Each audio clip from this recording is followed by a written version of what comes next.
Hey folks, this is Billy DKY, the truth seeker that simplifies and demystifies. This is going to be Conquering Social Anxiety.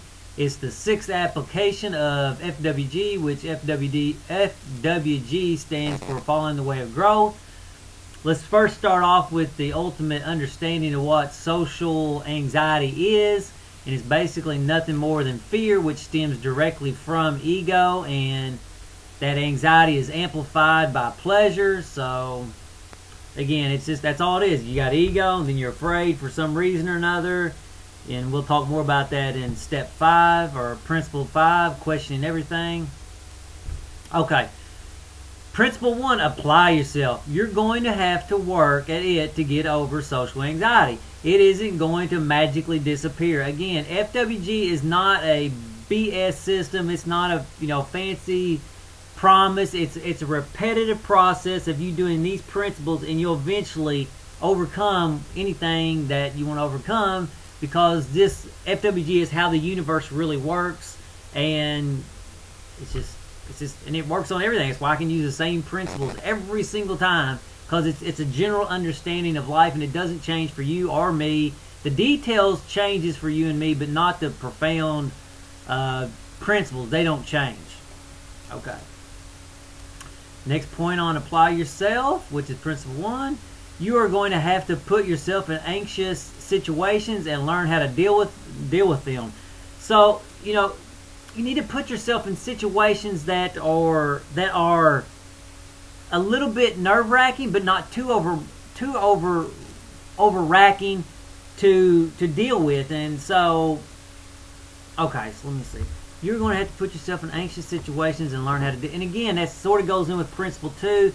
If you combine in those two principles, apply yourself and baby steps. So a baby step is putting yourself in a difficult situation, a socially situation that would make you feel a little anxious, and just coping with it and dealing with it. So let's say you go to a party or something, and you're feeling, or let's say you go to a party or something like that, and you're feeling anxious. Just get on the outskirts of the party. You know what I'm saying? And just, you're still there, but you ain't left. You know what I'm saying? Because you could run away and go home and just avoid the anxiousness or anxiety. And it's the same thing with, like, if you have anxieties about being around big groups of people, then just go where there's a big group of people, be on the outside of it, and then just, as you feel like you're coping with it, move forward into the to the next anxiety. And it doesn't have to be in one day. Maybe the first day all you're doing is just being close to it. Or maybe even you're just looking at it from a distance. Maybe you're sitting up on a hill, you're watching everybody watch the fireworks or something. You're just watching all those people going, and questioning, why am I scared? Why do I feel anxious? Why does this? Why that? So, okay. Third point on that, the mystery method. And if you don't know what the mystery method is, it's basically a book out there on how to pick up women. And he talks about stuff like that. And he's talking about like anxiety of picking up women, and really how you get over it is just put yourself in situations, and go out there and put yourself out in situations where you get rejected by women, and you just get used to it, and eventually it's no big deal. So just to point out the similarities between that and the women. Okay, this was a situation I was in. I was in a courtroom. I had got a ticket for reckless driving or something. It was no big deal, but I was in there, and I was shaking. I was nervous. I could feel my body, because I hadn't been in a courtroom, like, I guess I'd been in one more time, but that was the first time I'd been in a courtroom in 15 years, and I could feel my body shaking, and I knew I couldn't run. I just had to sit there, and I just dealt with it, and eventually subsided to some degree. So your anxiety will subside, but you just got to continue to deal with it.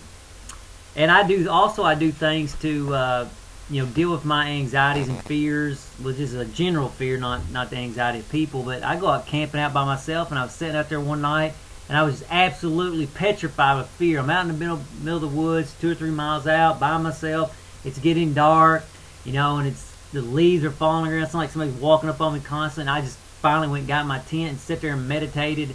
I said, I just made my mind I wasn't going to get up until it subsided, and eventually it dropped from a 10 to a 1, but it was still there, and then you just got to deal with it. And if you're an MMA fan, you watch Dana White at the beginning.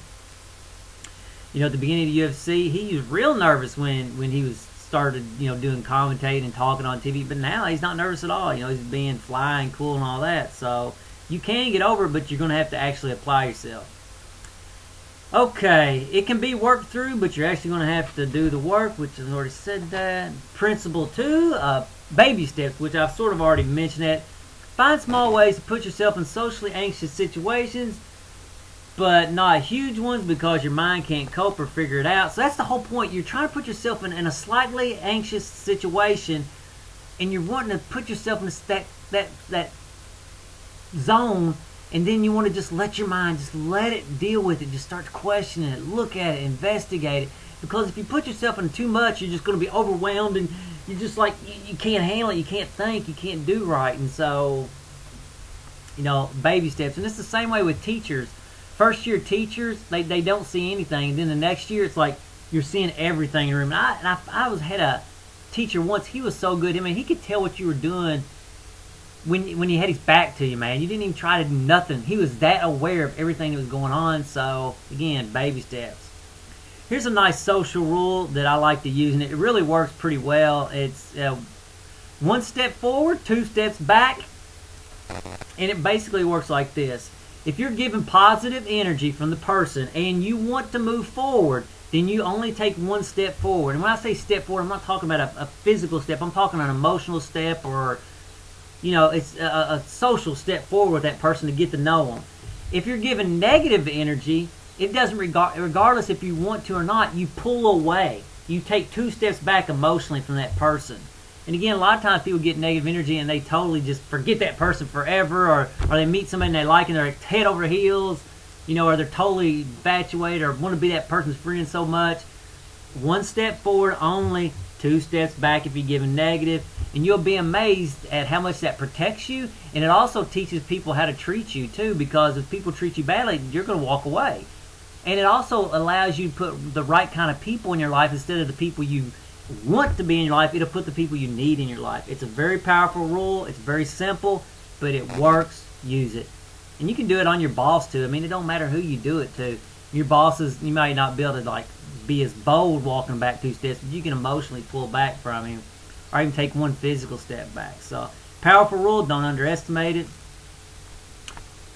Principle 3, discipline. Work on discipline all your actions, and you will find it easier to discipline your mind in social anxious situations. Again, what's happening is your ego is kicking up. Fears residing in your mind. It's coming up in your conscious mind, and you're feeling it, and it's making you nervous. Well, if you develop discipline, you're developing, more conscious or more social cushioning or conscious cushioning of your spirit. And also by applying discipline, you're also you're plucking out things on a daily basis. You're being less egotistical, less pleasure seeking. So that social anxiety it has a hard time getting started. So it's a double win. So don't forget that. Powerful. Principle 4, attention. Pay attention. Okay. Pay attention, lesson, and learn. Let me see. What do I want to say on it? Just pay attention and learn, basically. You want to pay attention to everything that's going on. Why am I getting nervous? Look at it. See if somebody's making you nervous, try to figure out why. Look at it. Pay attention. What did they do? Are they pretty, and that somehow you want a pretty person in your life and it's making you nervous, or you think somebody's cool? Just, pay attention. Learn to pay attention to what the person is actually saying instead of what you want. Let me see. Learn to pay attention to what the person is actually saying instead of what you want to say. Yeah, I know what I was going to say with that. Okay.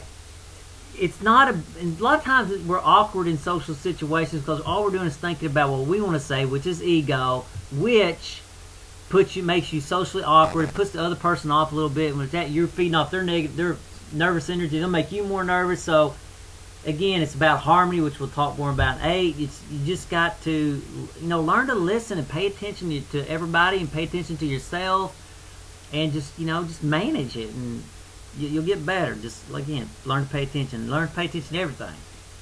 Okay, this is going to go into a second video, and I'll put a pop-up bubble here because, I also will attach it as a video response. But anyway, until the next video, later, folks.